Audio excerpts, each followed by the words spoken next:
Baik Bapak Ibu, kita mulai ya. Kita mulai. Ya. Apakah suara saya bisa terdengar dengan baik Bapak Ibu?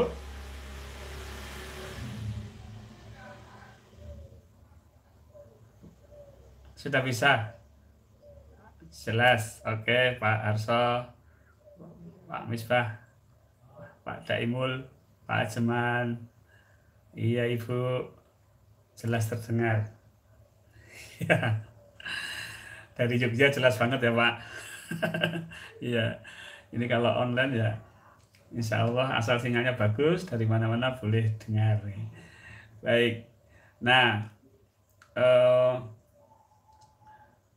ya gimana Bapak Ibu memahami buku Mindfulness Dikir Nafas, bisa dipahami dengan mudah atau sulit Bapak Ibu?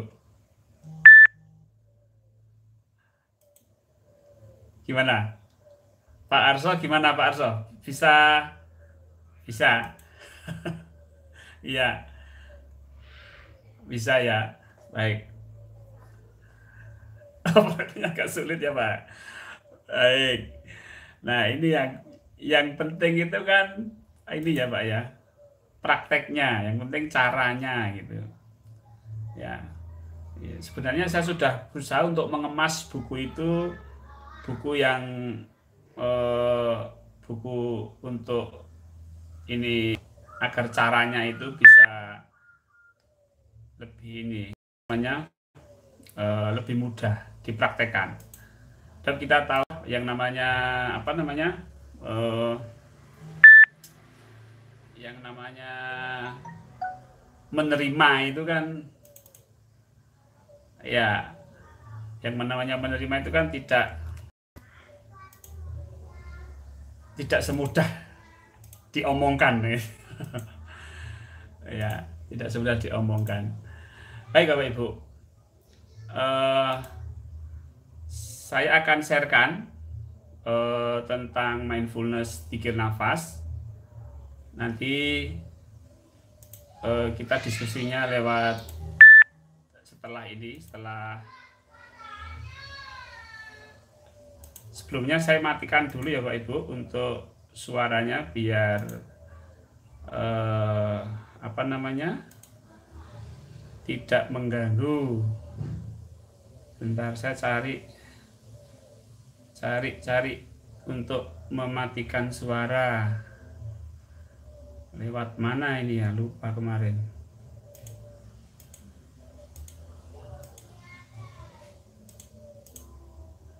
Sebentar.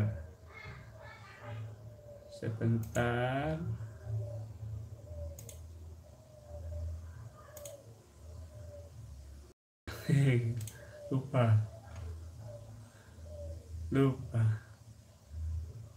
bentar, setelan. Nah ini kemarin tuh saya menemukan untuk mematikan semua ya. Sekarang kok nggak ada ya. Nggak ada, nggak ketemu. Bentar Bapak Ibu. Iya, bentar. Ini oke, ketemu sudah. Ya, pokoknya kita santai saja Bapak Ibu. Kalau ada yang ada keperluan lain silahkan. Ya, saya akan memaparkan presentasi ini sampai selesai. Ya, sampai selesai.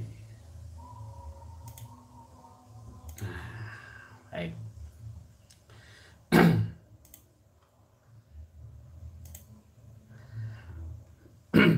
Saya akan sharekan dulu presentasi saya terkait dengan bedah buku kali ini. Ya, oke. Baik Bu, bedah buku kali ini terkait dengan buku saya, yaitu buku Mindfulness Dikir Nafas. Ya, buku Mindfulness Dikir Nafas ini saya saya buat ya sebenarnya berdasarkan pengalaman ya. bukan berdasarkan ya pengalaman ya, karena gini, buku ini memang eh, apa?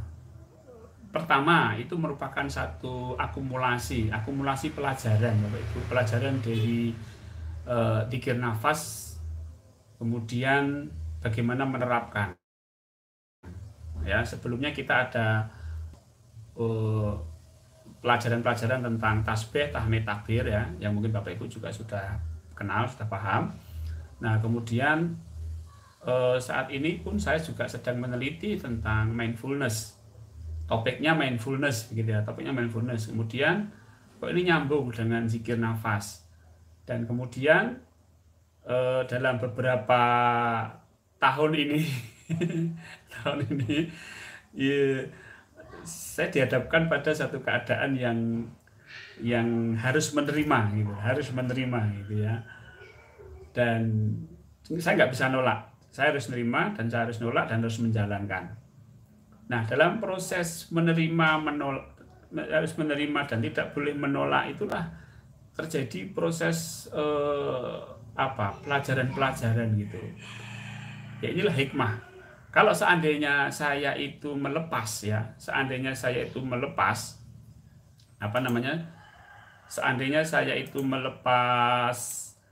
amanah dari Allah, ya, nggak akan muncul pelajaran ini, Bapak Ibu. Nggak mungkin saya tulis. Nah, dari apa yang saya alami dalam kehidupan, teori, kemudian praktek zikir nafas yang saya jalani. Nah, ini semuanya terangkum dalam buku Mindfulness Zikir Nafas ini. Ya, semuanya terangkum dalam Mindfulness Zikir Nafas. Nah, sehingga kalau Bapak Ibu mencermati, itu syarat dengan isinya itu intinya menerima itu ya saat ini. Dan itulah ternyata yang saya temukan dalam kajian mindfulness, dalam Islam, dan dalam zikir nafas, serta dalam pengalaman hidup saya waktu ini dan sebelumnya. Nah, muncullah buku itu, saya tulis. Jadi mungkin awalnya saya menulis buku itu, ini Bapak Ibu, menulis buku itu acaan gitu, karena kondisi harus menerima, saya harus menerima gitu. Kemudian ada ide, oh ya saya harus begini, saya tulis. Oh ya saya harus begini, saya tulis. Oh ya saya harus begini, saya tulis. Gitu. Jadi saya tidak memperhatikan urutan. Nah, kemudian saya Allah memberikan satu pemahaman yang harus saya jalankan. Kemudian setelah buku itu terkumpul, tulisan-tulisan saya terkumpul, dan itu tidak saya publish ke YouTube, tidak saya publish ke YouTube ya, bukan YouTube, ke blog saya, ke FB, ke mana-mana nggak saya buka, nggak saya upload, saya kumpulkan. Nah, kemudian setelah terkumpul, saya urutkan Bapak Ibu. Oh, ini bab ini, oh ini bab ini, oh ini bab ini, oh ini bab ini. Kemudian saya serahkan ke editor saya. Nah, kemudian saya terbitkan. Jadi buku ini memang ya murni perjalanan saya, Bapak Ibu, murni perjalanan saya. Jadi insya Allah apa yang ada di buku itu adalah saya yang alami, yang pernah saya lakukan, yang pernah saya alami gitu, dan terbukti. Ya, baik. Jadi kalau memang berat, ya memang berat. Cuma di situ kalau Bapak mencermati, itu ada teknik-teknik, ada cara-caranya bagaimana kita bisa menerima. Oke. Saya kembali ke presentasi saya. Nah, baik. Sambil mendengarkan pengamen. Nggak apa-apa ya Bapak Ibu. Nah, Bapak Ibu, di buku saya itu kalau Bapak Ibu mencermati, itu ada 4 poin penting, yaitu mindfulness, mindfulness Islam, mindfulness 3 nafas, kemudian mengasah mindfulness, kemudian mindfulness dalam kehidupan sehari-hari. Nah, ini jadi teori tentang mindfulness, teori tentang mindfulness 3 nafas, kemudian mengasah, kemudian dalam praktek dalam kehidupan. Itu kalau di secara garis besar ya seperti itu bukunya ya. Jadi teorinya seperti apa sih mindfulness itu ya. Bapak Ibu kalau cari di internet tentang mindfulness itu sudah sangat banyak sekali ya. Kemudian Islam ini kan sebenarnya punya mindfulness sendiri, yaitu mindfulness Islam. Kemudian karena saya punya metode tentang 3 nafas, maka saya buat mindfulness 3 nafas. Kemudian cara mengasahnya mindfulness 3 nafas itu seperti apa. Kemudian dalam praktek kehidupan seperti apa. Nah, Bapak Ibu. Nah, saya kira kita sudah beberapa kali kemarin sudah belajar tentang mindfulness, dan Bapak Ibu juga sudah membaca ya. Ternyata ada beberapa teman yang memiliki testimoni yang cukup menyenangkan gitu ya. Sayangnya yang tidak menyenangkan tidak memberitahu saya.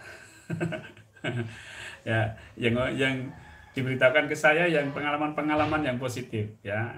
Nggak tahu apakah pekewo atau gimana gitu. Padahal ya saya juga memerlukan masukan-masukan dari Bapak Ibu terkait dengan buku ini. Ya. Nah, baik Bapak Ibu, kalau kita cermati di buku pertama, di halaman pertama, halaman awal-awal, saya membahas tentang mindfulness, ya, membahas tentang mindfulness, ya, tokoh mindfulness internasional ya, itu adalah Jon Kabat-Zinn dari Amerika. Ya, dia belajar mindfulness dari mana? Dari Buddha, ya, kemudian dibawa ke Amerika dan diilmiahkan. Yang awalnya agama menjadi non agama. Ya, sebenarnya kalau Jon Kabat-Zinn itu juga melihat Islam gitu ya, itu juga ada mindfulness sebenarnya. Cuma yang dilihat ya Buddha gitu ya. Atau mungkin kita sendiri orang Islam ini tidak memunculkan mindfulness gitu loh dalam ibadah-ibadah itu ya. Sehingga tidak menarik dikaji oleh orang-orang barat gitu. Nah, kita sayang ya. Artinya kita ini agama Islam ini ternyata juga sangat mindful sekali itu. Sangat mindful, dan mari kita kaji sama-sama Bapak Ibu di melalui acara bedah buku sore hari ini. Ya. Nah, pay attention on purpose itu artinya apa? Niat Bapak Ibu. Bahwa di dalam mindfulness itu pertama adalah niat. Niat ya. Paying attention and purpose, on purpose. Jadi ini niat. Niat apa? Niat untuk berada di saat ini, in the present moment. Untuk apa? Non judgmentally, dan tidak menilai. Ini menurut Jon Kabat-Zinn ya. Jadi artinya ya kita sadar, orang niat itu sadar. Ini kan dalam Islam kan jelas ya Bapak Ibu. Innama a'malu biniat. Ya, itu kan jelas sekali gitu loh. Jadi niat, innama a'malu biniat. Niat itu sebuah mindful sebenarnya. Awal dari mindfulness itu adalah niat. Nah, ya kita nggak perlu mencari-cari lagi di dalam Islamnya apa, ternyata niat aja udah mindfulness gitu. Namanya niat kan juga sekarang ini nggak mungkin niatnya kemarin melakukannya besok, itu kan nggak mungkin Bapak Ibu. Di dalam kajian fikih itu ya namanya niat itu ya mengiringi perbuatan. Artinya apa? Dia harus, bahkan mengiringi itu kan boleh dibilang bersamaan. Maka dikatakan oleh Jon Kabat-Zinn in the present moment. In the present moment itu artinya saat ini, di sini, dan tidak menilai. Nah, ini yang masih berat Bapak Ibu. Kita tidak menilai. Ini yang mungkin kita punya niat ya, tapi kita masih menilai. Nah, Bapak Ibu, saya sambil meng-approve teman-teman yang masuk. Baik. Oke, sudah nggak ada. Saya kembali ke presentasi.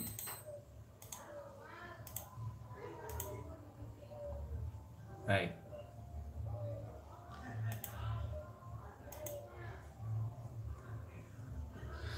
Nah, ini definisi pertama. Ya, banyak, ada beberapa ahli yang mendefinisikan secara mindful itu apa. Saya sampaikan ini agar kita itu paham Bapak Ibu bahwa kenapa saya menggunakan kata-kata mindful. Ya, kalau dari istilah sih sebenarnya saya sendiri kurang cocok ya Bapak Ibu pakai mindful. Karena kajian kita yang sadar Allah ini tidak pakai mind, tapi pakai aware. Harusnya gitu loh, harusnya gitu, awarefulness gitu. Harusnya gitu, awarefulness, bukan mindfulness. Tapi ya karena terminologinya mindfulness, ya tidak apa-apalah mindfulness ya. Yang penting definisinya ya, yang penting definisinya. Terminologi ada definisi. Nah, saya pakai definisinya apa gitu ya. Baik. Mindfulness is to be aware. Mindfulness itu cara untuk menjadi sadar. Itu bisa Bapak Ibu baca. Saya bacakan bahasa Indonesianya saja. Menjadi sadar ketika kita bernafas, nafas masuk dan nafas keluar. To be aware when you are breathing in and to be aware when you are breathing out. Ya, jadi kita menjadi sadar gitu loh, menjadi aware. Bentar Bapak Ibu.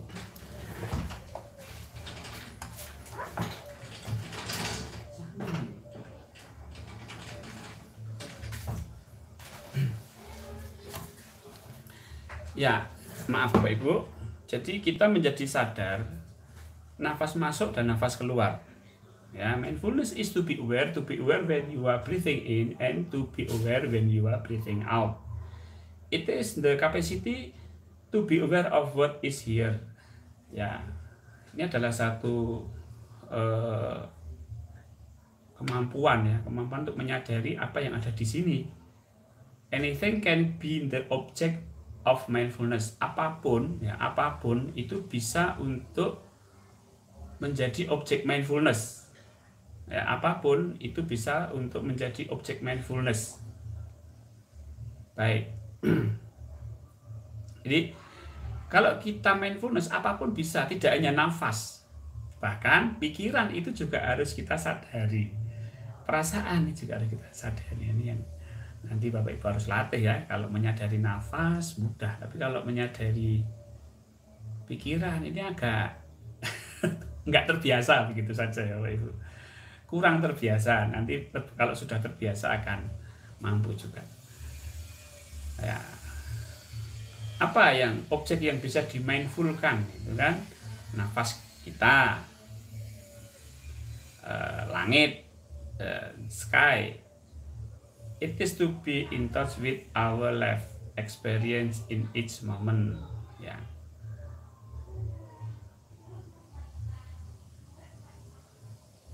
Iya. Pokoknya apa yang kita jadikan pengalaman itu bisa menjadi sebuah hal yang bisa menjadi objek mindfulness. Baik. Nah, ada definisi lain yaitu mindfulness is to distinguish awareness from mental activity. Nah, ini yang agak sulit ya Bapak Ibu. Awareness, mental activity itu apa sih? Mental activity itu pikiran, perasaan. Ya, pikiran itu ya membayangkan, berpikir, menghitung, apalagi ke masa lalu, masa depan gitu kan. Itu mental activity. Sedih, bahagia, cemburu. Ini tidak ada suaranya, betul? Sorry. Bentar. Bentar Bapak Ibu. Kok ini tidak ada suaranya? Apa? Ada ya? Oh, ada. Baik. Terima kasih. Gimana Pak Eri? Oh, itu nggak jelas. Baik, terima kasih. Iya, oh tadi gangguan. Baik. Nah, ini oke, saya lanjutkan. Hmm, baik. Nah, ini yang nanti Bapak Ibu kita perlu pahami gitu ya. Mindfulness is distinguish awareness from mental activity. Jadi kalau saya gambarkan bahwa uh, mindful atau awareness atau kesadaran itu berbeda dengan berpikir dan merasa, ya, atau apapun, ya. Jadi misalnya kesadaran itu adalah sebuah papan tulis dan mental activity itu adalah tulisan-tulisan yang ada di papan tulis itu. Antara papan tulis dan tulisan itu berbeda, ya. Ruangan dengan isi ruangan itu berbeda. Kalau ruangan itu berarti awareness atau kesadaran, sedangkan mental activity itu adalah isi ruangan itu, ya. Ada apa seperti ini, ada gabus, ada foto, itu isi ruangan. Sedangkan ruangan sendiri itu adalah mindfulness, ya. Jadi kita akan lebih paham bagaimana membedakan antara kesadaran dan mental activity, termasuk pikiran, ya. Ya, ini diterima dulu teorinya. Nanti kita akan mencoba membahas lebih lanjut sehingga kita akan lebih paham. Baik Bapak Ibu. Nah, ada sebuah trilogi ya tentang mindfulness, non-judgmental, present, dan awareness, ya. Menyadari saat ini dan tidak menilai. Ini menyadari, tidak menilai, dan saat ini. Ini ya intinya kalau mindfulness menyadari, ya. Menyadari dan tidak menilai dan saat ini itu kunci. Bapak Ibu harus paham kuncinya. Kalau kita belajar sesuatu itu harus tahu kuncinya, ya. Kalau kuncinya udah ketemu ya udah saja. Baik Bapak Ibu. Nah, sebenarnya untuk apa sih mindfulness itu? Yaitu untuk membangkitkan kesadaran. Ya, tadi kan menerima itu sulit, gitu. Menerima kalau nggak sadar ya sulit Bapak Ibu. Bagaimana bisa menerima kalau nggak sadar, kan gitu.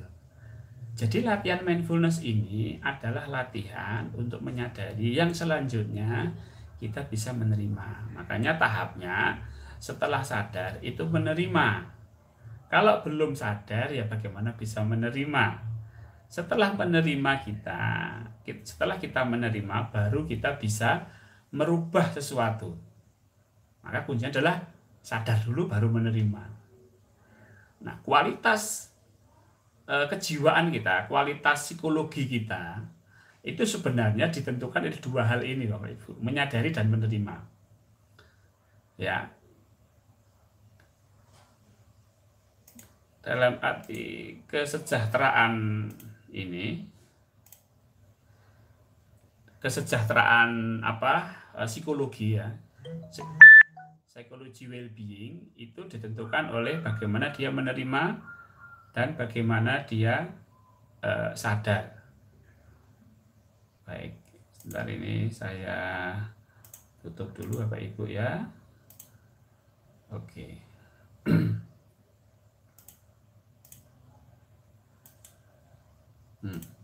Bentar. Mohon suaranya dimatikan ininya, mic-nya, sehingga tidak ketemu, tidak dumpiuan suaranya. Hai Bapak Ibu. Nah, latihan menyadari saat ini, menyadari apapun yang di alam kesadaran. Tadi semuanya bisa kita sadari kok. Nah, tidak memberikan penilaian, ini yang paling penting nanti, tidak memberi penilaian. Berarti kita menerima. Ini kita ini suka menilai. Menilai itu gimana sih menilai? Suka tidak suka, itu sudah menilai. Ya, saya tidak senang, aku senang, saya tidak senang, itu sudah menilai. Gitu. Ya, ya kalau menilai positif tidak apa-apa. Kadang-kadang kita itu terjerumus pada penilaian negatif. Nah, itu. Misalnya masak nasi, masak nasi. Kemarin di Padepokan tuh masak nasi, nasinya sangit. Nah, yang makan udah dapat pelajaran mindfulness, nasinya sangit kok protes ya. Pelajarannya gagal. Baik Bapak Ibu. Nah, ya ini manfaat ya, manfaat. Mindfulness akan memberikan satu praktek yang memberikan manfaat untuk mengurangi kecemasan, mengurangi kebiasaan mengeluh dan komplain, lebih dapat menerima keadaan saat ini sebagai jalan untuk terhubung dengan berbagai sensasi, emosi, pikiran, perasaan. Ya. Baik Bapak Ibu. Nah, inilah sekedar untuk pengetahuan saja, manfaatnya banyak. Ya, apalagi kondisi pandemi seperti ini Bapak Ibu ya, dengan kondisi yang stres, kondisi yang masalah ekonomi, masalah keluarga gitu. Saya akan sambil ngecas laptop saya biar tidak kehabisan baterai. Jadi memang mindfulness ini penting karena bisa meredam stres, ya, bisa meredam stres sejak awal, sejak dini ya. Kita bisa menterapi diri kita sendiri, atau bahkan kita bisa memberikan bantuan kepada orang lain. Karena orang stres itu kalau sudah sadar dan menerima, dijamin 100% sembuh. Bapak Ibu nggak percaya pasti. Ya, orang stres, depresi, bahkan orang gila sekalipun, nah, kalau sudah bisa sadar dan menerima, sembuh Bapak Ibu, sembuh. Ya, rumah sakit jiwa nanti bisa nggak laku kalau begini ya. Karena apa? Semuanya mindfulness semua ya, tinggal nggak ada yang. Ayo Bapak Ibu. Nah, sekarang Bapak Ibu, saya akan mengajak Bapak Ibu untuk membicarakan konsep mindfulness Islam yang seperti di buku mindfulness saya. Apa itu mindfulness Islam ya? Ini karena perbedaan buku ini dari buku yang lain itu karena kita membawa Islam ini Bapak Ibu ya, membawa mindfulness Islam gitu ya. Ya. Kalau di mindfulness Islam ini saya lihat di internet itu belum pernah ada. Ya, buku yang mengupas tentang mindfulness Islam itu belum pernah ada ya. Tapi wallahualam kalau sudah ada ya, tapi yang saya cari di internet belum pernah ada mindfulness Islam. Jadi ini bisa menjadi pionir psikolog-psikolog muslim untuk membuat buku-buku mindfulness yang berbasis Islam. Nah, Bapak Ibu, mindfulness Islam itu sebenarnya kita lebih pada menyadari Allahnya gitu loh. Menyadari perbuatan Allah di sini dan saat ini. Perbuatan Allah itu apa? Perbuatan Allah itu ya berbuat menggerakkan nafas kita, menggerakkan pikiran kita, menggerakkan perasaan kita. Kalau perasaan kita sedih, berarti Allah sedang menyedihkan perasaan saya. Kalau saya bahagia, berarti Allah sedang membahagiakan hati saya. Jadi kesadaran tentang Allah yang berbuat terhadap diri saya. Kalau pikiran saya tenang, berarti Allah sedang menenangkan pikiran saya. Kalau Allah sedang pikiran saya overthinking, berarti Allah sedang mengoverthinkingi pikiran saya, sedang berbuat kepada pikiran saya untuk overthinking. Nah, ini kita mempelajari mindfulness Islam seperti itu. Jadi Islam tidak berhenti di alam semesta. Mindfulness Islam itu Perbedaan dengan mindfulness pada umumnya, kalau mindfulness pada umumnya itu menyadari pikiran. Tapi kalau mindfulness Islam menyadari Allah yang menggerakkan pikiran. Nah, itu kan ada satu tahap ya di atasnya. Hadis Rasulullah SAW, hendaklah kamu menyembah Allah seakan-akan engkau melihatnya. Dan jika engkau tak dapat melihatnya, maka sesungguhnya dia melihatmu. Ini satu bentuk kesadaran, Bapak Ibu. Ya, satu bentuk kesadaran. Jadi dalam hal ibadah, nanti Bapak Ibu kalau sudah berlatih mindfulness seperti ini,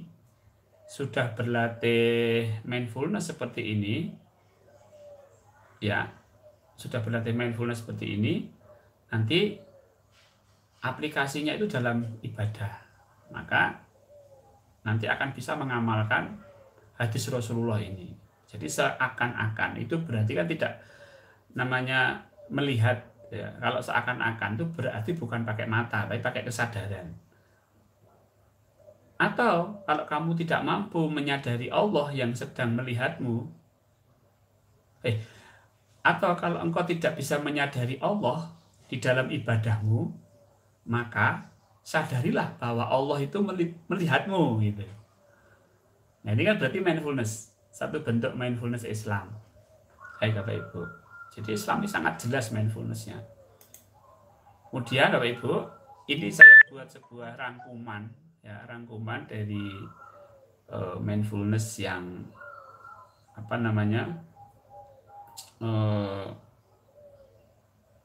perbedaan dari ketiga jenis mindfulness ya. Ada mindfulness Islam, dan mindfulness zikir nafas. Kalau mindfulness itu cukup dengan sadar. Mindfulness Islam sadar perbuatan Allah. Mindfulness zikir nafas sadar perbuatan Allah pada nafas kita. Tahu ya perbedaan Bapak Ibu ya? Mindfulness Islam, mindfulness zikir nafas. Kalau mindfulness saja itu kesadarannya saja, sadar. Tapi kalau mindfulness Islam sadar akan perbuatan Allah. Tapi kalau misalnya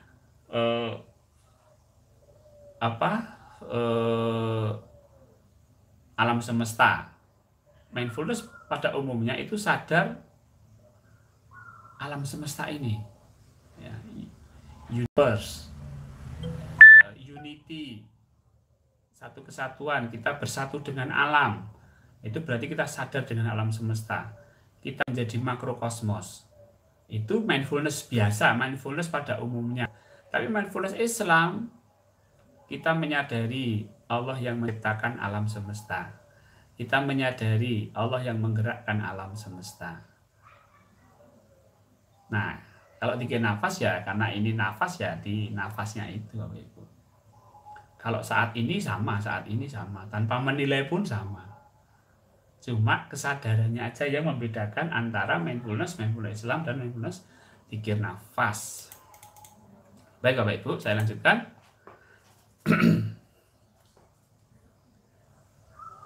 Ya.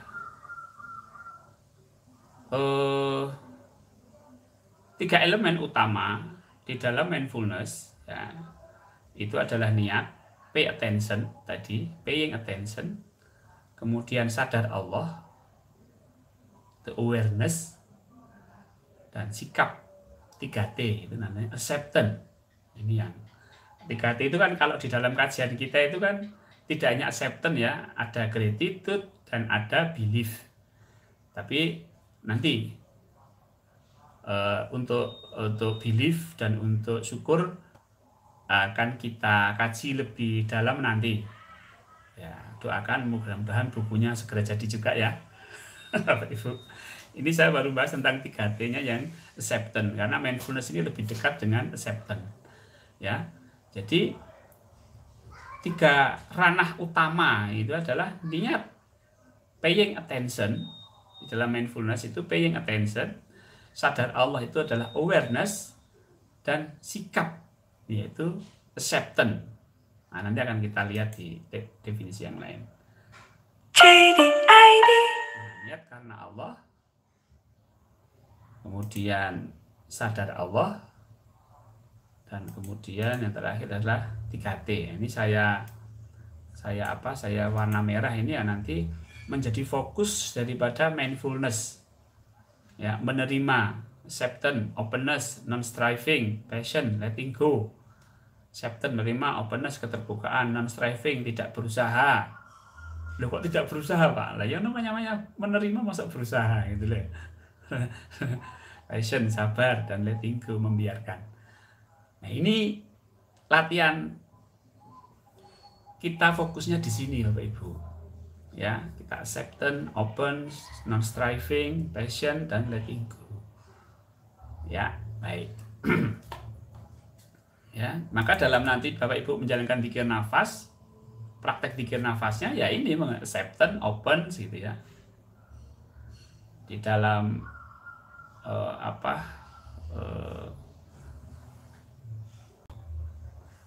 di dalam mindfulness itu ada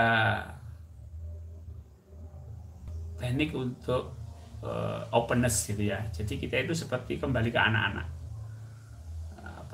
curiosity. Jadi ada satu ingin ketahuan, ingin tahu lebih banyak. Baik, kita lanjutkan Bapak Ibu. Nah, ini bahwa nantinya Bapak Ibu belajar tentang mindfulness itu sebenarnya belajar untuk meningkatkan kualitas keihsanan kita. Ihsan.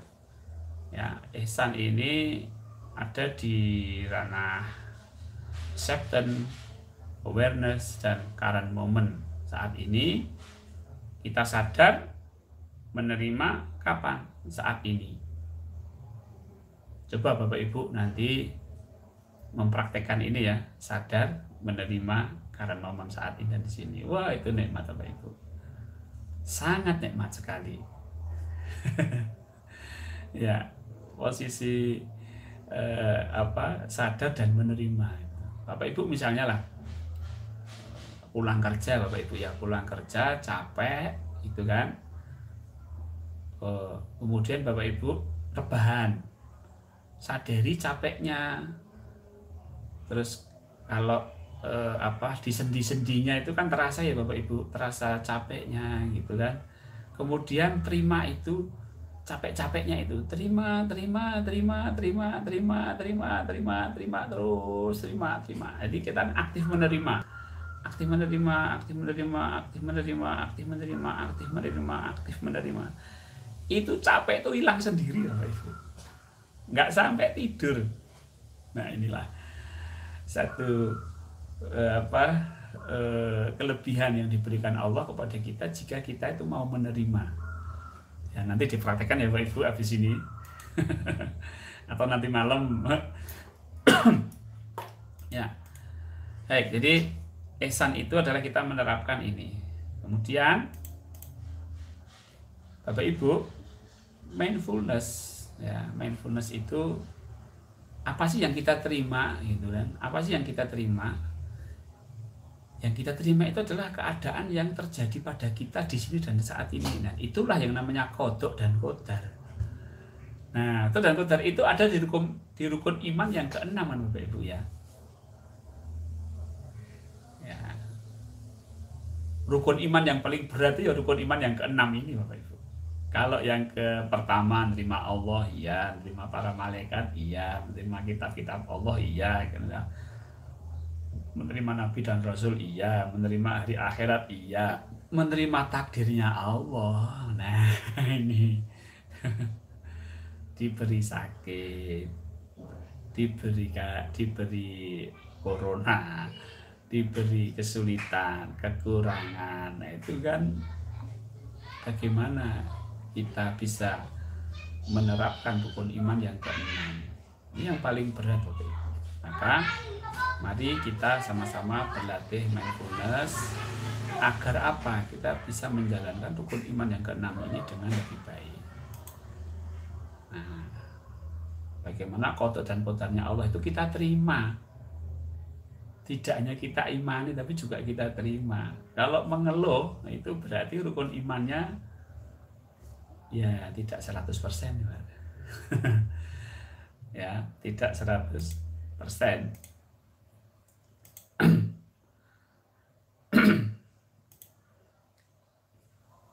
Oke, ya, bentar, ada yang masuk. Oke, lihat, izinkan. Oke, bisa. Nah, ini Bapak Ibu.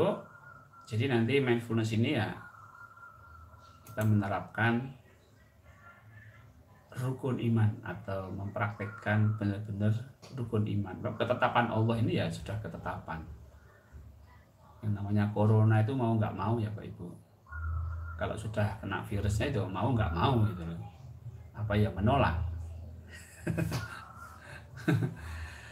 Kalau diberhentikan dari perusahaan ya karena corona, perusahaan nggak bisa bayar, ya sudah.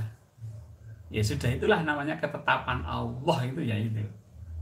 Kalau orang kena corona kemudian sesak nafas misalnya atau pembauannya hilang, itulah ketetapan Allah gitu. Ya, terima enggak? Ini kalau nerima ya bahagia, kalau nggak nerima ya stres, itu aja. Baik. Nah Bapak Ibu, nah di dalam mindfulness Islam kita tidak hanya menyadari perbuatan, tapi juga menyadari sifat. Ya, ini menyadari zat, sifat, ya Asmaul Husna itu sifat, dan af'al perbuatan. Jadi satu kesatuan. Takdir Allah itu ya perbuatan. Perbuatan itu dari mana? Ya dari sifat. Sifat itu dari mana? Ya dari zat. Ya kan? Makanya di dalam Asmaul Husna itu core of the core. Core of the core, inti daripada inti itu ya di Allahnya itu ya. Huwallahul ladzi la ilaha illa huwar rahmanur rahim al-malikul qudus salamul mu'minul muhaiminul azizul jabbarul mutakabbir, dan seterusnya. Nah, kalau kita mau mindfulness Islam ya menyadari perbuatan Allah, menerima perbuatan Allah, menerima sifatnya Allah, dan menerima zatnya Allah. Karena perbuatan itu dari sifat, sifat itu dari zat. Ya.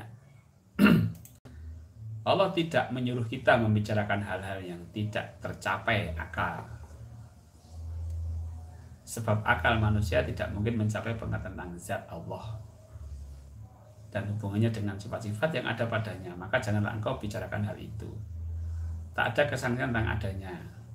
Apakah orang ragu tentang Allah? Nah ini Bapak Ibu. Sekarang Bapak Ibu, Allah menyampaikan tentang zat Allah. Innani anallah la ilaha illa ana. Berarti Allah bicara tentang zat. Tapi zat itu tidak bisa kita pikirkan, ya kan? Berarti pakai apa? Pakai kesadaran. Karena yang bisa percaya itu hanya kesadaran. Ya, maka jangan membicarakan zat Allah, tapi sadarilah zat Allah itu. Ini Ibrahim ya sudah jelas. Ini sangat mindful sekali Bapak Ibu. Pelajaran mindfulness dalam Islam ini. Yang tadi ya kita lanjutkan. Nah Bapak Ibu, af'al nanti Bapak Ibu kalau di buku saya itu menerima af'al Allah, tauhid af'al, itu saya ulang-ulang ya. Jadi perbuatan Allah ini harus kita sadari, perbuatan Allah sadari, tandanya dipahami, perintahnya dijalankan. Contohnya Bapak Ibu, tubuh kita sakit, tubuh kita panas demam, ya berarti perbuatan Allah, af'al Allahnya adalah membuat tubuh kita sakit. Tubuh kita dibuat sakit oleh Allah, tubuh kita dibuat panas oleh Allah, tubuh kita dibuat panas oleh Allah. Sadari, oh tubuh saya panas, itu ya, karena itu af'al Allah, jadi itu perbuatan Allah. Bapak Ibu, setiap perbuatan Allah itu mengandung tanda. Setiap af'al itu mengandung tanda. Itu harus kita pahami. Sekarang gini, perbuatan Allah membuat tubuh kita panas. Tandanya apa Bapak Ibu? Berarti tubuh kita itu sedang melawan virus misalnya. Berarti tubuh saya ini sedang ada musuh, sedang ada penyakit, sedang ada perlawanan. Tandanya, perintahnya apa? Ya, untuk memperkuat imunitas agar menang, ya, berarti minum suplemen, minum obat vitamin gitu. Dan semuanya af'al Allah itu mengandung tanda mengandung perintah. Ya, coba Bapak Ibu, tubuh kita sakit, Allah tidak memberitahu apa-apa gitu. Tidak ada panas, ya, tahu-tahu mati Bapak Ibu. Bener nggak? Iya kan? Kita nggak tahu ternyata tubuh kita itu ada virusnya gitu. Ya kita bersyukur bahwa Allah memberitahu. Namanya kita belajar mindful. Mindful ini mulai menyadari, memahami, menjalankan. Ini mindful di dalam Islam. Baik Bapak Ibu. Nah, itu ya Bapak Ibu tentang mindfulness Islam. Jadi mindfulness Islam itu menyadari perbuatan Allah, itu kata kuncinya ya Bapak Ibu. Mindfulness biasa menyadari alam semesta, kemudian di dalam Islam menyadari perbuatan Allah. Sekarang Bapak Ibu, mindfulness dikir nafas. Nah ini menyadari perbuatan Allah yang menggerakkan nafas saat ini dan di sini. Nah Bapak Ibu, kenapa nafas gitu loh ya? Kenapa nafas? Bapak Ibu kalau buka di pelatihan-pelatihan mindfulness yang ada di internet, itu pasti ada mindful breathing. Ya, mindfulness nafas itu ada. Kenapa? Karena, nah ini kalau kita baca ya, nafas adalah jembatan yang dapat menghubungkan kehidupan kepada satu kesadaran,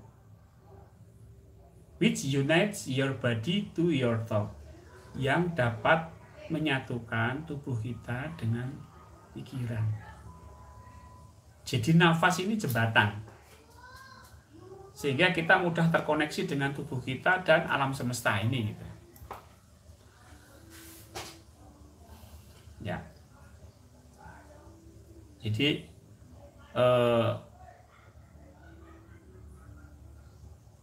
kita menggunakan nafas itu agar kita terkoneksi, mudah terkoneksi dengan diri kita. Kita menyadari nafas, nanti akan lebih mudah menyadari pikiran. Kita menyadari nafas, nanti akan lebih mudah menyadari perasaan dan menyadari alam semesta ini. Oke, Bapak Ibu. Nah, mindfulness Islam tadi yang ada niat, ada sikap, ada sadar Allah, itu dapat dilatih di dalam zikir nafas, ya. Di dalam niat karena Allah itu, ya, di niat kita melakukan zikir nafas itu tidak ada niat lain kecuali hanya Allah. Saya menjalankan ini karena Allah, karena saya sadar Allah itu. Nah, kemudian sadar Allah itu dilatih di level 2, kemudian sikap 3T, terutama yang T1 acceptance itu di level 3. Mari kita bahas tiap level-levelnya Bapak Ibu. Ya, bagi Bapak Ibu yang baru mengenal zikir nafas, ya, mungkin agak bingung ya. Tidak apa-apa, nanti di buku itu sudah saya jelaskan tentang tahap-tahapan zikir nafas. Ya. Baik, bagaimana kita menerapkan zikir nafas dengan konsep mindfulness? Jadi Bapak Ibu di level 1, 2, 3, 4 itu kita menerapkan mindfulness ini. Ya, karena ini nanti hasilnya sangat positif Bapak Ibu. Jadi ternyata zikir nafas sendiri ya Bapak Ibu, yang ini bukan ciptaan saya, bukan karangan saya, tapi zikir nafas ini adalah karya atau penemuan ulama-ulama dulu gitu loh. Berarti ulama-ulama dulu itu aslinya sudah mindfulness gitu loh. Sudah sangat mindfulness, cuma mungkin secara bahasa itu nggak bisa terbahasakan gitu. Nah, makanya bikin napas ini tidak terekspos gitu ya, tidak terekspos keluar dengan terbuka seperti sekarang ini gitu ya.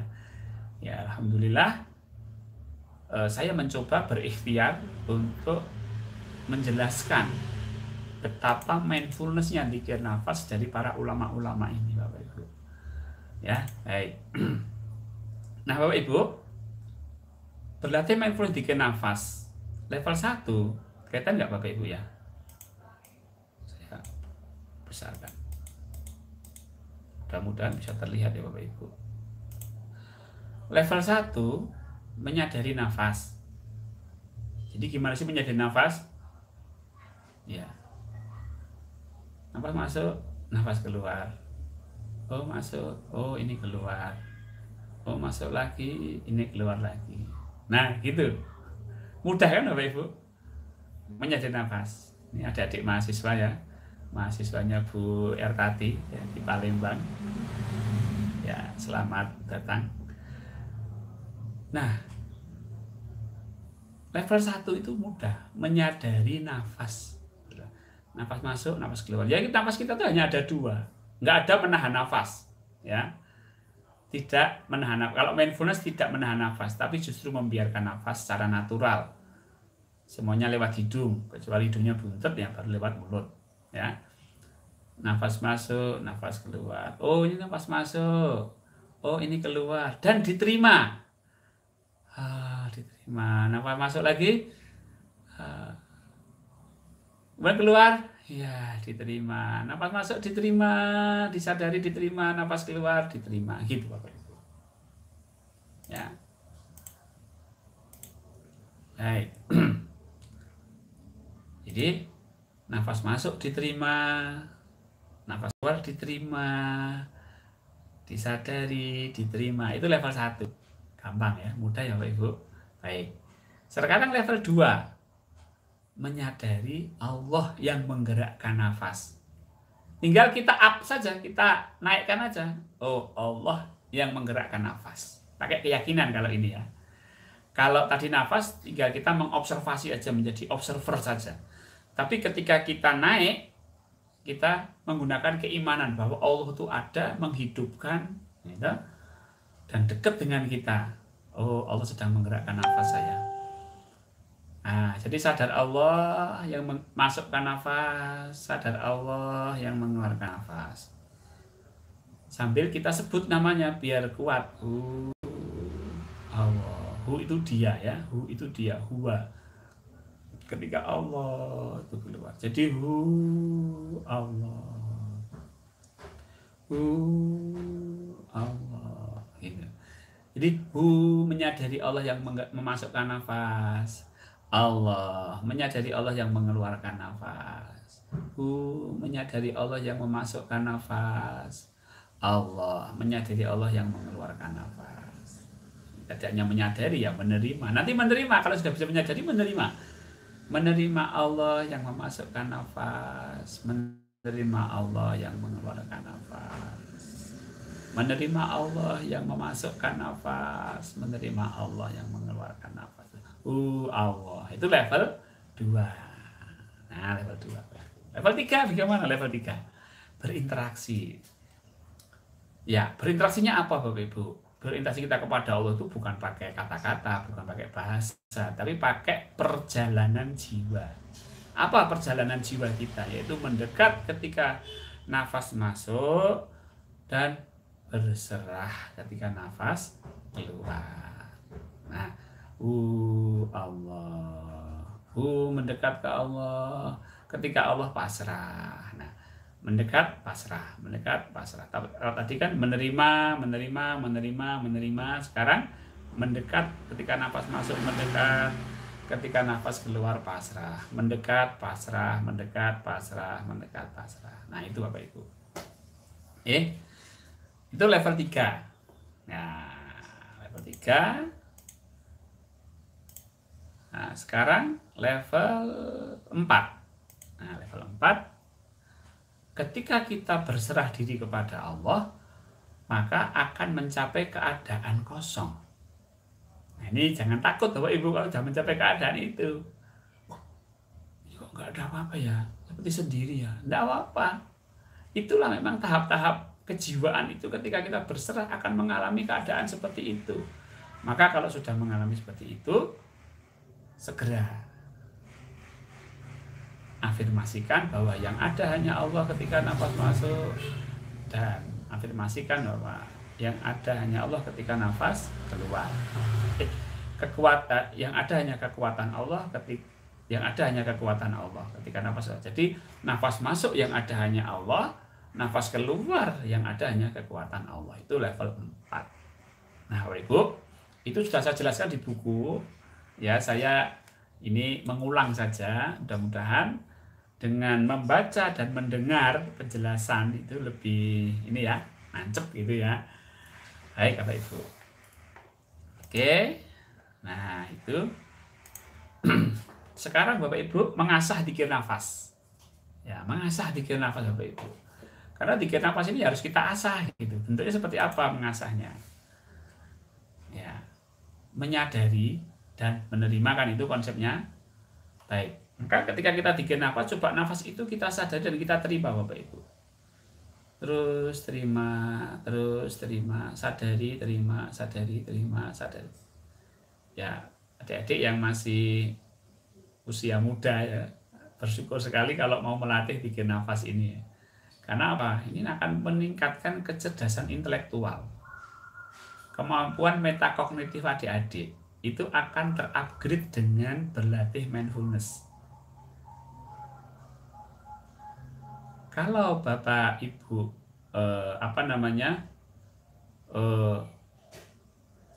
yang sudah usia ya 40, 50 itu ya, itu mengurangi kepikunan.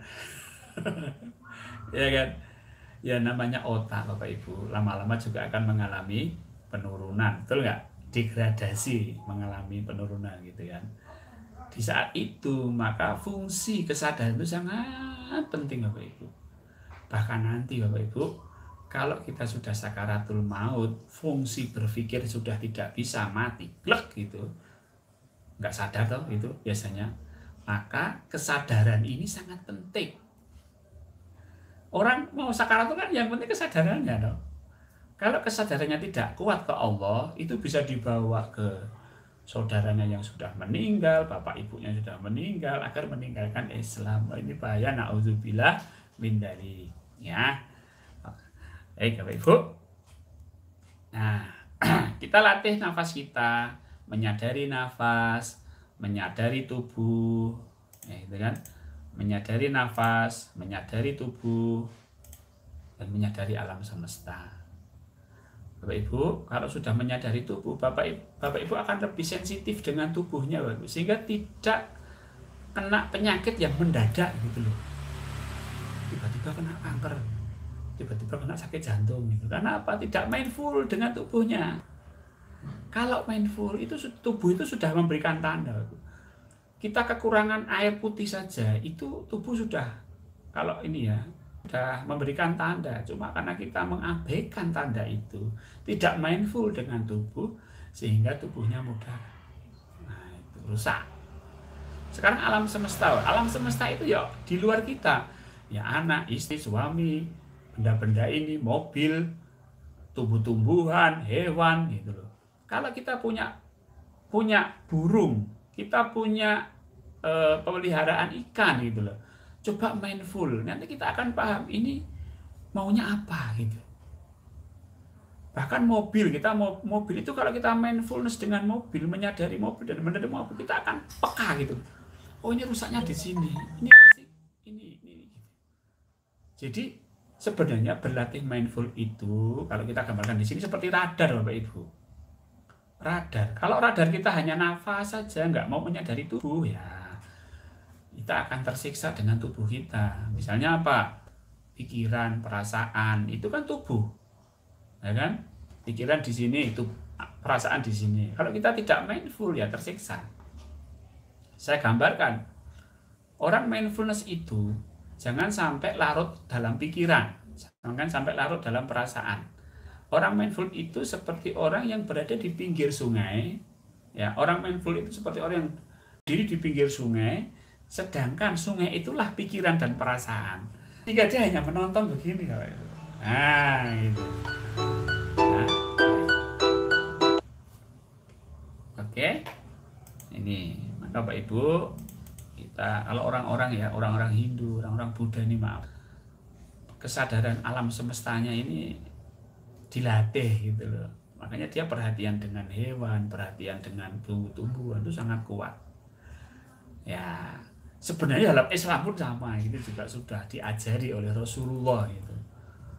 Maka ya kita berlatih di situ agar kita itu bisa harmoni dengan alam, harmoni dengan tubuh kita, harmoni dengan nafas kita. Kalau kita sudah harmoni dengan nafas, dengan tubuh, dengan alam semesta, ya bahagia. Nah, itu Bapak Ibu. Nah, mengasah Bapak Ibu ya.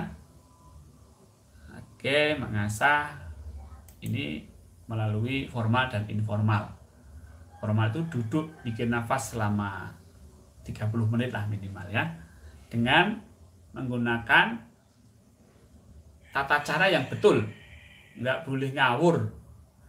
Kalau bikin nafas pakai cara saya ya 1 sampai 4 itu harus betul gitu loh.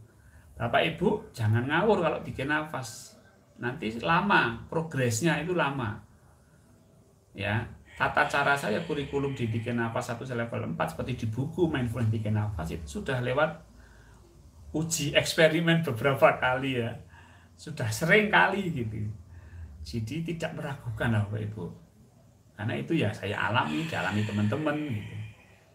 Nah, kalau luar kurikulum ya saya nggak tanggung jawab gitu kan. Ya, pakai masuk jantung, pakai menyadari jantung gitu ya, itu di luar saya. Kalau saya itu membiarkan nafas natural ini. Nah, kalau informal Bapak Ibu bisa melatih duduk, berdiri, berbaring ya. Di buku saya sudah saya tulis bagaimana formalnya, mengasah dalam keadaan formal, dalam keadaan informal ya. Baik Bapak Ibu, itu saya kira presentasi saya. Kita akan buka sesi tanya jawab ya. Mudah-mudahan Bapak Ibu ada satu hal yang perlu ditanyakan. Baik, ini ada yang sudah angkat tangan. Akan saya beri kesempatan terlebih dahulu. Yang angkat tangan yang pertama itu dari Pak Cakra Baskara. Pak Cakra, mic-nya dihidupkan dulu. Nah, baik. Silakan Pak.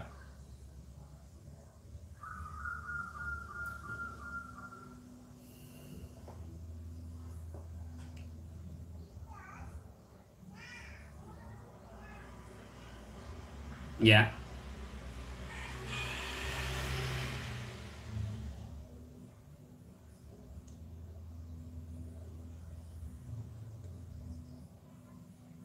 Baik, terima kasih Pak Cakra. Ya. Jadi ada satu kesadaran ya. Sensasi kekosongan, ini sensasi ya. Sensasi kekosongan itu bukan berarti telinga kita nggak mendengar, bukan berarti mata kita tidak melihat, tetap terlihat, tetap terdengar. Seolah-olah, tapi gini,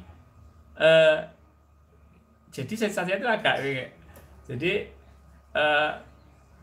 seperti yang mendengar itu tubuh saya, bukan saya gitu. Jadi kayak split gitu. Nah, karena paham ya. Jadi misalnya digigit nyamuk ya gatel, ya ada rasa celekit gitu ya. Tapi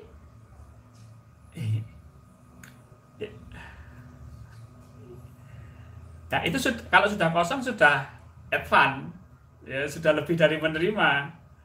Artinya akhirnya kan terpisah. memang kita itu sebenarnya kan bukan tubuh sebenarnya kita itu. Kita adalah jiwa ini. Nah, kita sudah full di sini, di jiwa, sehingga ketika ini digigit nyamuk, ketika ini mendengar, itu sudah tidak mengganggu ini lagi. Nah, ini sebenarnya pelajaran mindfulness dari Sayyidina Ali ya. Sayyidina Ali yang begitu terlatih mindfulnessnya, ketika dia kena panah, ya kan?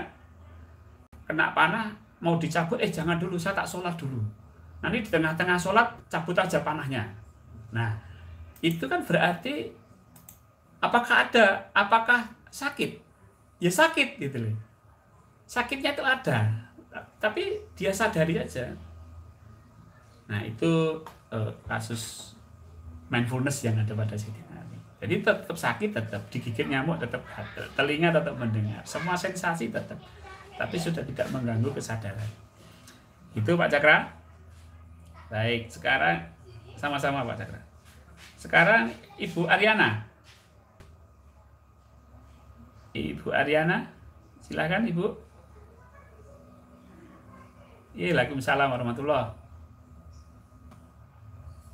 Iya.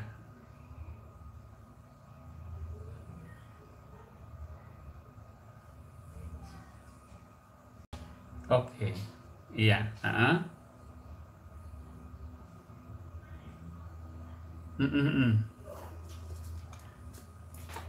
Iya.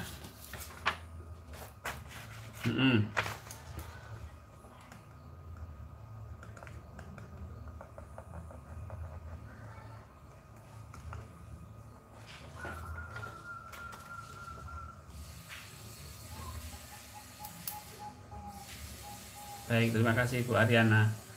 Ya, perbedaan pikiran dan kesadaran. Ya, ini memang kalau dijelaskan agak susah ya, karena agak tumpang tindih ya. Tapi nanti coba Ibu Ariana praktekkan. Ibu menyadari nafas. Nafas dengan yang menyadari beda apa sama, Bu? Beda kan? Nah, terus gitu. Terus dilatih menyadari nafas, menyadari nafas, menyadari nafas, menyadari nafas. Nanti menyadari nafas itu kita akan menjadi yang menyadari. Oh, saya ini yang menyadari ya. Ketika menyadari, coba saya menyadari pikiran. Pikiran kan keluar masuk, bung bung bung bung bung bung bung gitu. Nah, menyadari pikiran. Oh, itu. Jadi kalau dijelaskan saya, tapi kalau dengan praktek, insya Allah Ibu nanti akan menemukan perbedaan antara menyadari dan pikiran. Ya, karena antara thinking dengan conscious itu sangat berbeda. Kemudian yang kedua tadi masuk ke level 2 ya, Bu? Ya, kesadaran makro.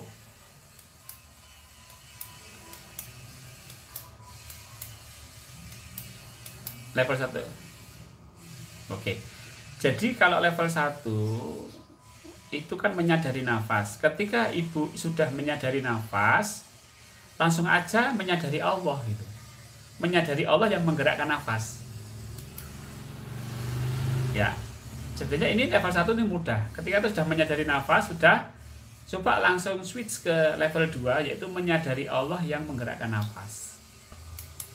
Nah, itu aja. Kemudian nanti latihan berikutnya menyadari alam semesta tak terbatas, kemudian menyadari Allah yang menguasai alam semesta. Nah, gitu, itu level 2. Tapi untuk belajar yang lebih mudah, coba nafas dulu Ibu. Langsung ke level 2 enggak apa-apa.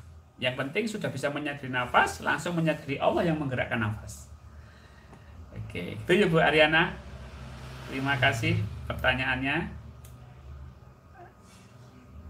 Apa, Bu? Ya, boleh.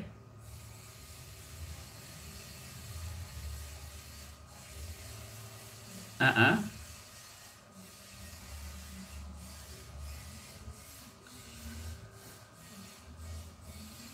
Uh-uh.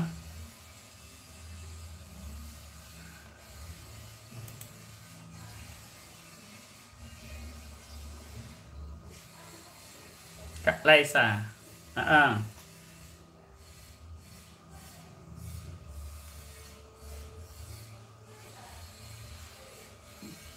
Iya, itu.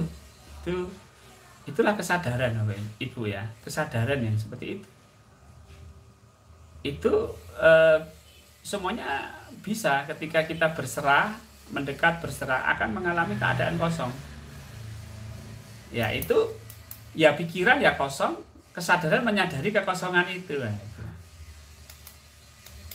Nah, itu ya Bu Ariana. Itu ya lanjut nanti langsung ke level 4. Oke. Sama-sama Bu Ariana.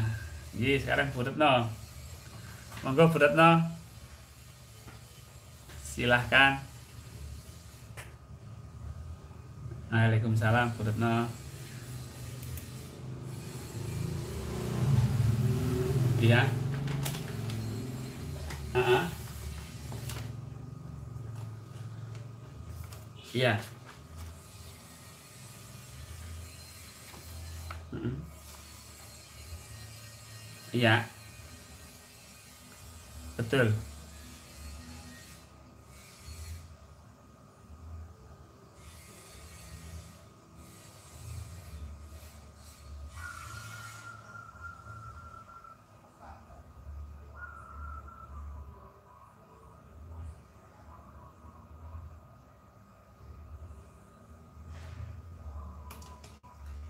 Oke.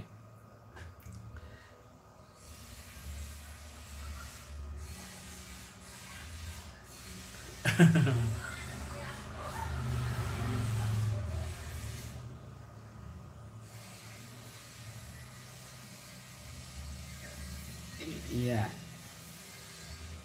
Baik Bu Retno. Yang pertama memang kita itu harus komitmen ya, memang kita wajib komitmen karena orang bersyahadat itu kan komitmen ya. Tapi kembali bahwa Allah pun maha kasih sayang gitu, artinya ya semampumu gitu ya. Kemudian kalau kamu belum peka membaca tanda saya ya tidak apa-apa, mampumu memang belum begitu peka gitu. Ketika kita melakukan suatu tanda kok salah gitu, ya tidak apa-apa, sebelumnya nggak terbaca, kecuali kalau kita sudah jelas-jelas terbaca tapi kita langgar. Nah itu yang namanya tidak komitmen dalam konsep Islam. Misalnya nih sudah mendung, tahu tandanya harus bawa payung gitu, nekat nggak bawa payung misalnya. Nah itu misalnya ini corona sedang meledak, sudah jelas perintah tandanya corona, tandanya harus pakai masker, kan nggak pakai masker. Nah itu namanya tidak berkomitmen ya, tidak berkomitmen. Itu yang terkait dengan tanda. Tanda itu kita baca tanda Purno. Jadi kadang-kadang saya juga iya kan tandanya itu, kenapa saya nggak lakukan tadi gitu. Tapi nggak itu lah apa kayak apa baru sadar bahwa itu tanda gitu. Itu kan sudah Allah berikan, kenapa nggak saya lakukan gitu. Nah ya nggak apa-apa, oh ya sudah, alhamdulillah mindfulness ya diterima gitu. Nah itu Purno. Itu Retno, terima kasih, beliau editor buku saya. Ini maaf Pak Suherman menyaksikan nggak ini Bu? Oh, oh iya silakan Bu. Hmm,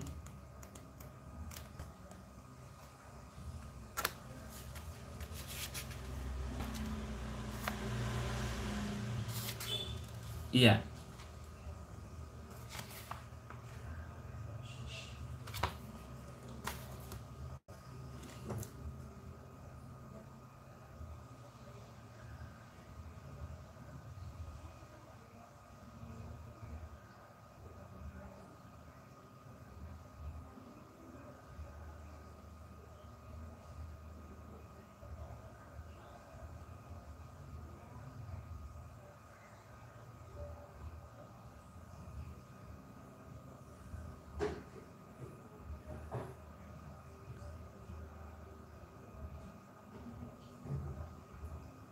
Iya, sama-sama. Baik Bu.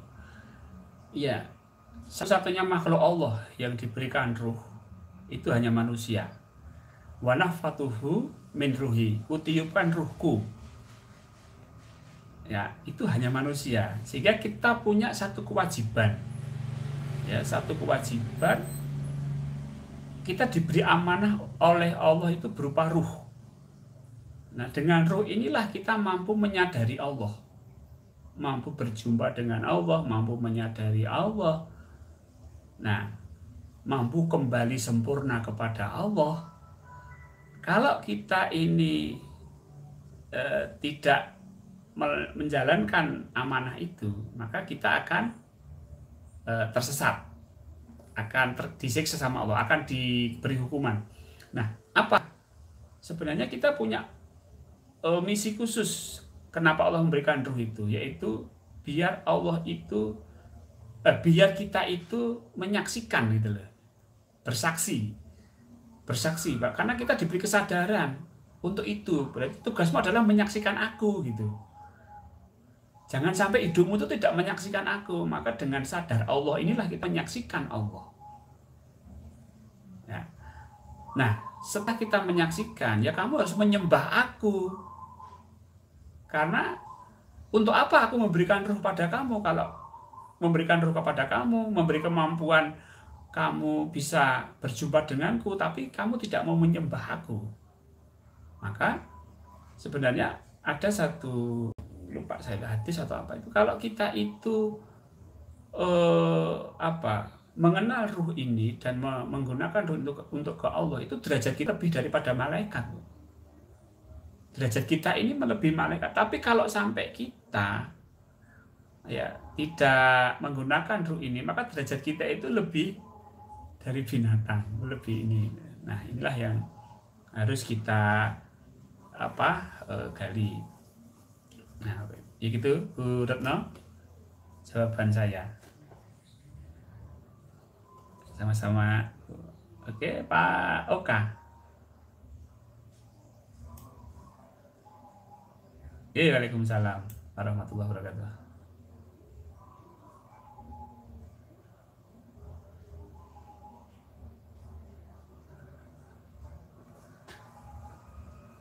Iya.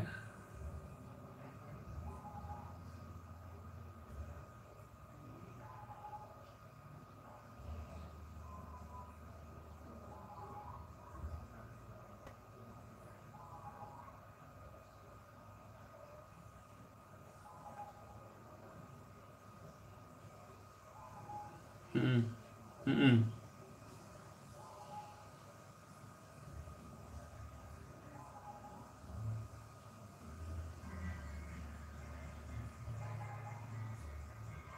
Iya, iya.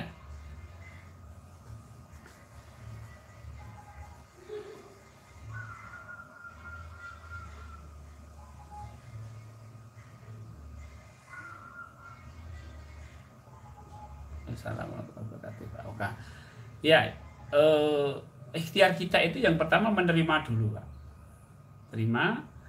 Nah, saya lagi bahwa sesuatu yang sudah terjadi, takdir Allah, itu adalah perbuatan Allah.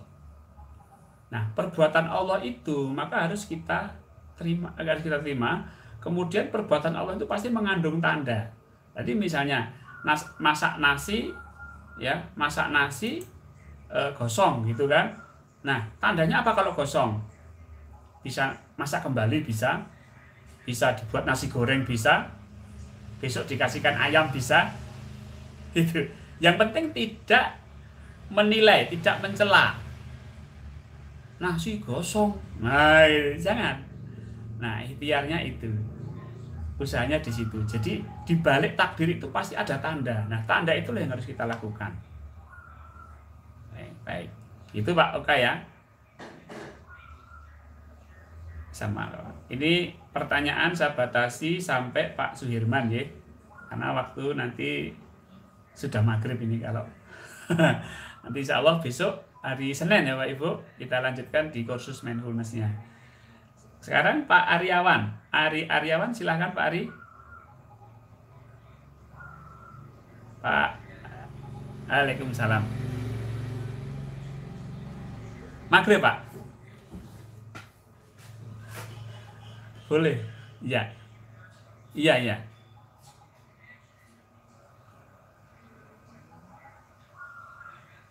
Betul, Pak.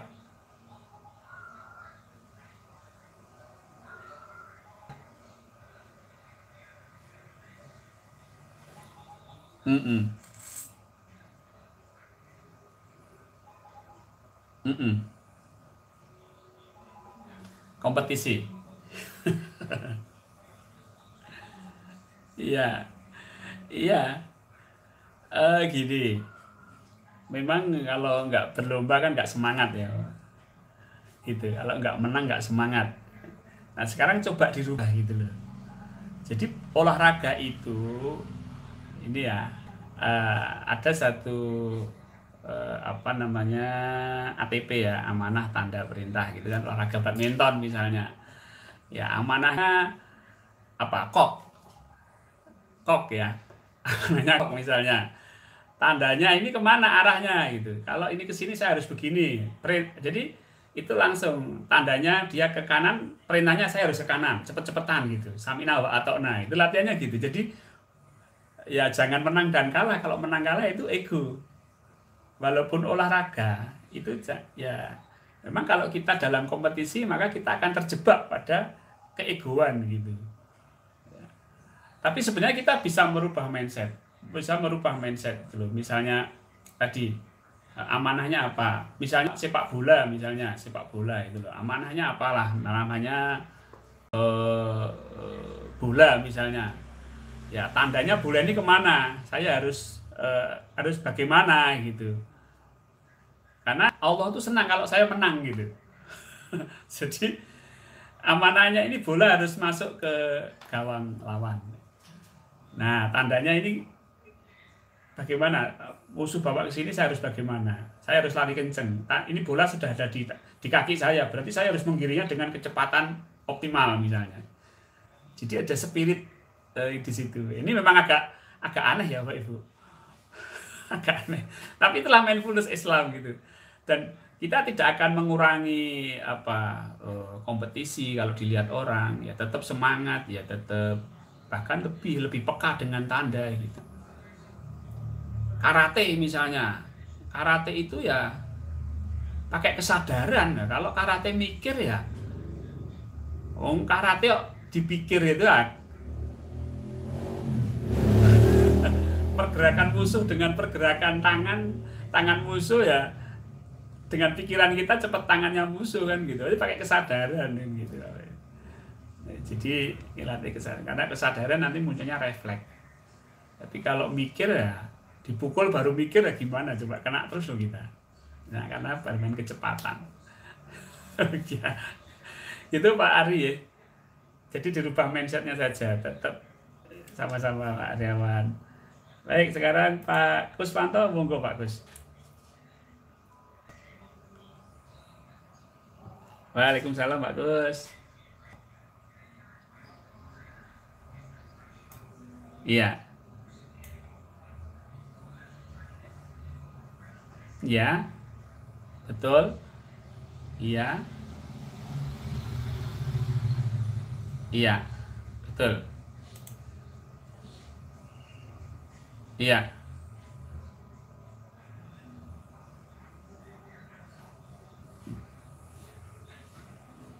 iya. Ya geraknya diterima, Pak.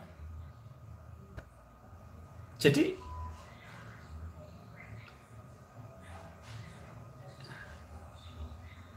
nah, kalau Bapak nanti menerima, sikapnya menerima itu gerak itu akan lembut, Pak. Misalnya gerak kasar. Nah, nanti kalau menerima itu jadi begini. Nah, lembut sekali nanti, jadi lembut menerima. Ya, jadi gerak itu kalau kita terima itu dia jadi lembut, Pak. Gitu. Jadi menerima itu adalah jiwa kita yang menerima.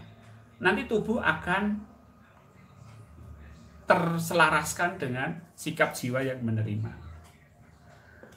Ya, makanya kalau kita menerima, iya sampai selesai.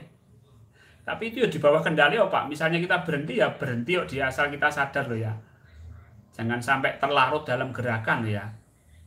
Makanya kan menyadari dan menerima itu akan memisahkan antara gerak dan kesadaran kita. Kalau yang orang kesurupan yang pertunjukan-pertunjukan sampai nggak sadar, nah itu dia masuk ke alam bawah sadar. Nah, itu tidak kita lakukan, jangan melakukan itu. Kita tetap sadar dan menerima karena kita belajar sadar, belajar mindful. Itu Pak Kuswanto, terima kasih.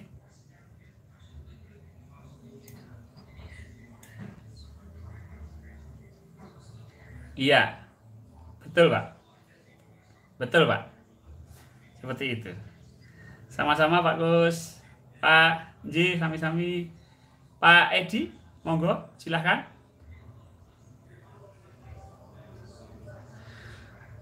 Waalaikumsalam. Ya.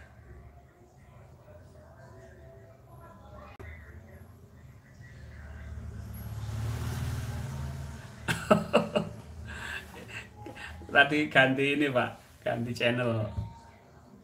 Oh iya,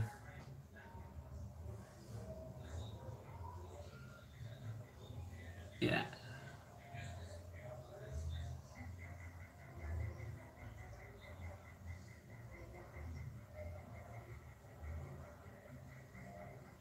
iya, iya Pak.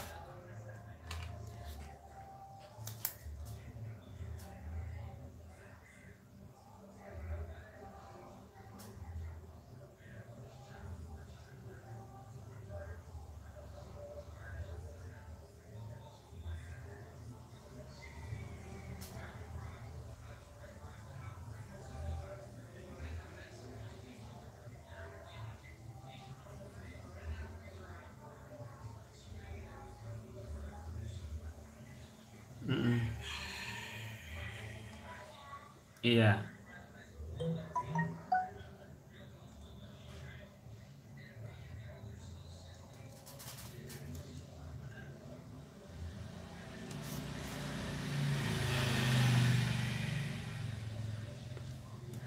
iya, iya,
baik Pak.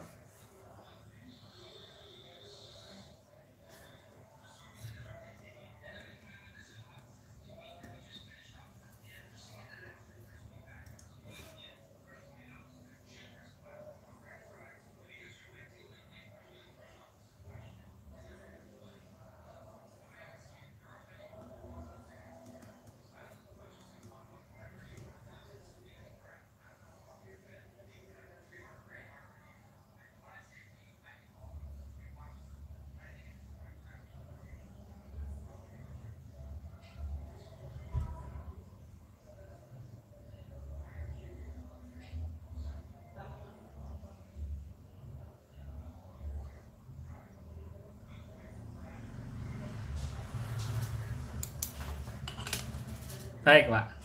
Baik Pak Edi. Dari yang pertanyaan dari ini nomor 3 dulu. Ya Pak, itu kondisi-kondisi di mana kita sudah mulai memasuki alam kejiwaan.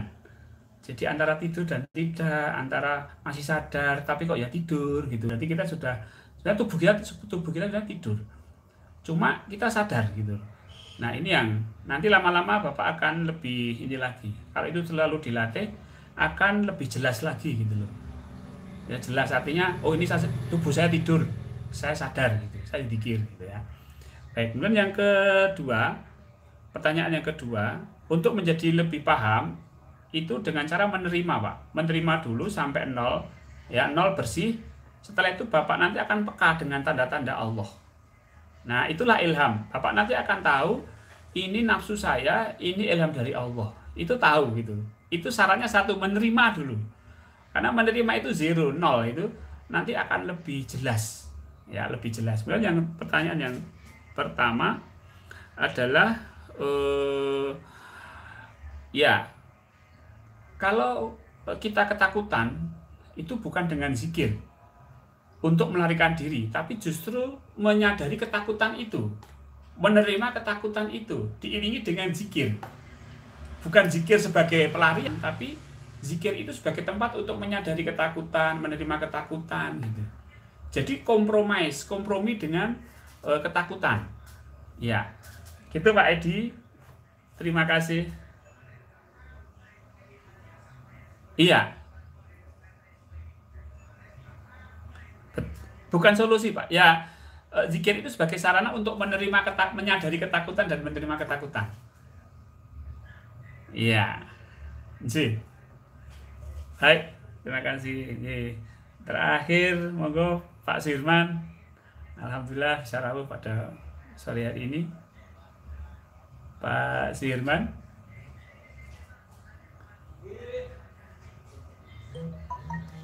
Pak Sirman. Baik. Pertanyaan singkat, silakan Pak Abdul, Pak Abdul Muthalib. Baik, Pak Sirman. Sekedar Pak Sirman nih. Pak Abdul, tolong mic-nya dihidupkan.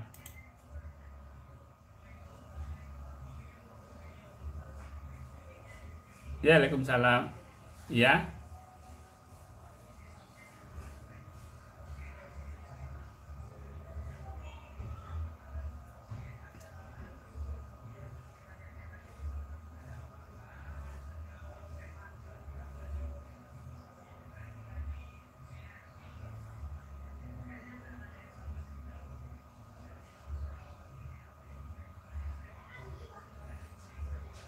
baik. Iya, sama-sama Pak. Iya Pak Abdul, ketika kita mentok, maka kita terima Pak. Sudah mentok ya mentok gitu. Diterima. Nah, dengan diterima itu nanti akan kebuka sendiri Pak. Good gitu, kita akan naik lagi. Ya, iya. Coba nanti kalau mentok, coba diterima. Terima aja, diem aja, enggak apa-apa, sudah. Berhenti dulu. Ya, baik. Ya. Baik, Pak Suirman, monggo. Bu Retno bisa bantu Bapak? Pak Suirman. Mic-nya masih mati Pak Suirman. Ah, silakan, sudah. Ya, si Pak Suirman.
Ya.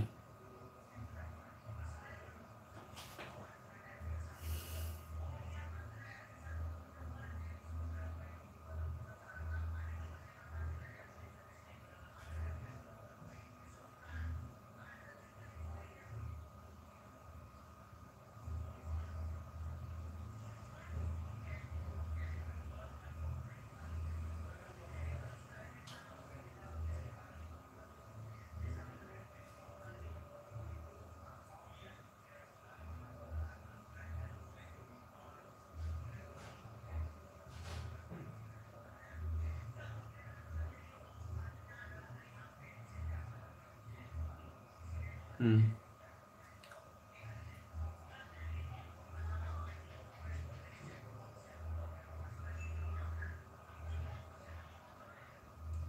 Baik. Baik Pak Suirman, terima kasih apresiasinya. Iya, eh, saya pun juga bersyukur sekali sebagai apa diberikan Allah diberikan Allah untuk bisa menulis tentang mindfulness ini. Ya awalnya saya juga apa teman-teman ini bisa gitu, tapi ternyata alhamdulillah dibantu dengan Bu Retno, dengan para editor yang lain, dan dengan bahasa yang lebih mudah, akhirnya ya bisa lebih dicerna oleh kawan-kawan. Nah, memang bapak-bapak yang bapak ibu yang hadir, ya kalau kita tidak membuktikan maka kurang afdol ya, seperti Bapak Sirman tadi sampaikan, beliau terapkan pada kawan-kawan beliau ya, membuktikan gitu ya. Jadi memang kalau ilmu ini sebenarnya ilmu yang sudah banyak dikaji oleh ustadz-ustadz ya, oleh para kiai gitu. Cuma ini bahasa saya yang saya kemas sehingga lebih sesuaikan dengan konsep-konsep mindfulness yang sebenarnya ada pada Islam tapi jarang digali gitu ya, seperti bagaimana Rasulullah mengajarkan para sahabat sampai pada level radhiyallahu anhu, itu sebenarnya konsep mindfulness sekali. Nah gitu. Jadi, terima kasih Pak Zilman, terima kasih atas pendapatnya Bapak Ibu. Nggih Pak Zilman.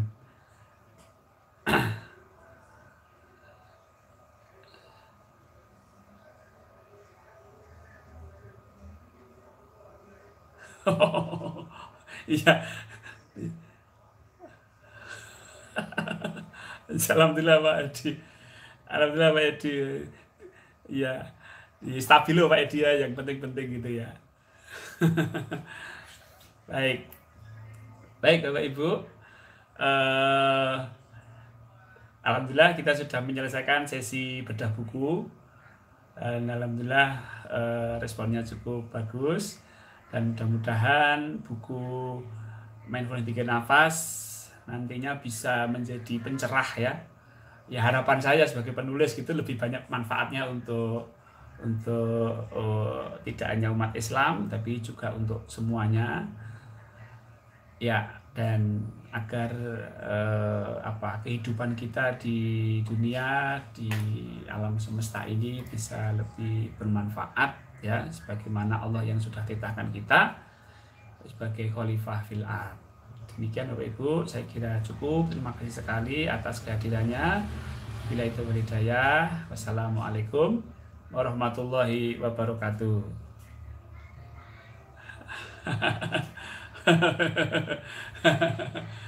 Waalaikumsalam. Ya, sami-sami, sami-sami. Oh iya, iya Pak. Nanti materi saya, nanti materi saya kirimkan di grup mindfulness ya, Bapak Ibu, di grup 123. Bapak Ibu tinggal download. Ji, Bapak Ibu, Pak Edi, sehat selalu Bapak Ibu. Baik. Sami-sami Bapak. Iya, Bapak. Oh iya, Kak Vida. Bukunya belum sampai ke buku Oh iya, mudah-mudahan cepat sampai ya.